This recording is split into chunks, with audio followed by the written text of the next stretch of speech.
ഈശോ മിശിഹായ്ക്ക് സ്തുതിയായിരിക്കട്ടെ.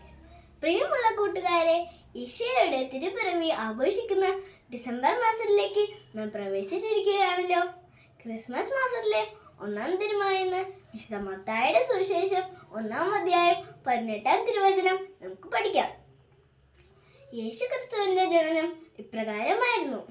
അവന്റെ മാതാവായ മറിയവും ജോസഫും തമ്മിലുള്ള വിവാഹ നിശ്ചയം കഴിഞ്ഞിരിക്കെ അവർ സഹവസിക്കുന്നതിന് മുമ്പ് അവൾ പരിശുദ്ധാത്മാവിനാൽ ഗർഭിണിയായി കാണപ്പെട്ടു. പ്രിയമുള്ളവരെ, രക്ഷകനായ ഈശോയെ സ്വീകരിക്കുവാൻ മനസ്സും ശരീരവും വിശദീകരിക്കുക മാതാവിനെയും യോസേപ്പ് പിതാവിനെ പോലെ ആഗ്രഹമാകുന്ന ക്രിസ്മസ് ദിനത്തിനായി നമുക്ക് നമ്മുടെ ഹൃദയങ്ങളെ ഒരുക്കി ഈശോയെ വരവേൽക്കാം. ഇന്നത്തെ ദിനം ഈ തിരുവചനത്തെ ധ്യാനിച്ചുകൊണ്ട് നമുക്കായിരിക്കാം.